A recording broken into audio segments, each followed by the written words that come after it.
तर वणीमध्ये देवीचं मनापासून दर्शन घेतल्यानंतर आता सुरू झाला आमचा नाशिक सिटी एक्सप्लोर करण्याचा प्रवास.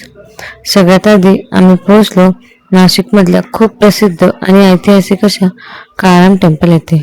या मंदिराची सर्वात खास गोष्ट म्हणजे मंदिरातील प्रभू राम, सीता आणि लक्ष्मण यांच्या मूर्ती पूर्ण काळ्या पाषाणात बनवलेल्या आहेत आणि म्हणूनच या मंदिराला काळाराम मंदिर असं नाव पडलं. या मंदिराचा इतिहासही खूप खास आहे.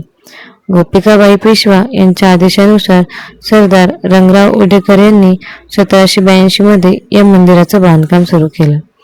जुन्या लाकडी मंदिराच्या जागी हे भव्य मंदिर उभारण्यात आलं. विशेष म्हणजे संपूर्ण मंदिर काळ्या दगडात नागर शैलीत बांधलं गेलं आहे. हे पूर्ण व्हायला तब्बल 12 वर्ष लागले आणि जवळपास 2000 कारागिरांनी या मंदिरासाठी काम केलं. खरंच त्या काळचं इंजिनिअरिंग पाहून आश्चर्यच वाटतं. मंदिराचं दर्शन घेऊन आम्ही तिथूनच चालत पोहोचलो रामकुंड घाट येथे. हे ठिकाण नाशिकमधील सर्वात पवित्र घाटांपैकी एक मानलं जातं. असं मानलं जातं की प्रभू श्रीरामांनी आपल्या वडिलांच्या म्हणजे राजा दशरथ यांच्या निधनानंतर त्यांच्या आत्म्याच्या शांततेसाठी याच घाटावर अस्थि विसर्जन आणि श्राद्धविधी केला होता. त्यामुळे आजही देशभरातून लोक आपल्या प्रियजनांच्या अस्थि विसर्जनासाठी येथे येतात. इथल्या पाण्यात अस्थि पूर्णपणे विरघळून जातात अशी श्रद्धा आहे आणि म्हणूनच या ठिकाणाला खूप मोठं धार्मिक महत्त्व आहे. याच ठिकाणी दर 12 वर्षांनी जगप्रसिद्ध कुंभमेळा भरतो.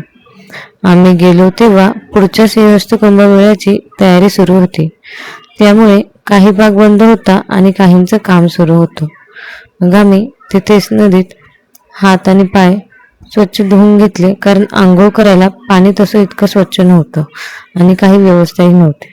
तरीही घाटाजवळचं वातावरण आणि तिथे असलेली छोटी मोठी मंदिरं बघून खरंच पॉझिटिव्ह एनर्जी येत होती. आता एवढं फिरल्यानंतर आता वेळ आली होती नाशिकमधल्या फेमस बुधा हलवा येथे जाण्याची. येथे आंबा बर्फी आणि जलेबी रबडी खूप फेमस आहे आणि खरंच टेस्ट केल्यानंतर वाटलं याची हाईप अजिबात खोटी नाही. गरमागरम जिलेबी, क्रीमी रबडी आणि रिच आंबा बर्फी, परफेक्ट एंडिंग झाली आमच्या दिवसाची. जर तुम्ही कधी नाशिकला जाणार असाल तर ही ठिकाणं आणि हे फूड अजिबात मिस करू नका. बुधा हलवाईचे 2-3 शाखा आहेत, पण आम्ही जे गेलो ते त्यांचं ओरिजिनल स्पॉट होतं. तिथे त्यांच्या 2 दुकानं आहेत, एक फरसाणवालं आणि एक मिठाईवालं. तर तुम्ही देखील नक्की ट्राय करा. हा होता नाशिक ट्रिपचा पार्ट 2.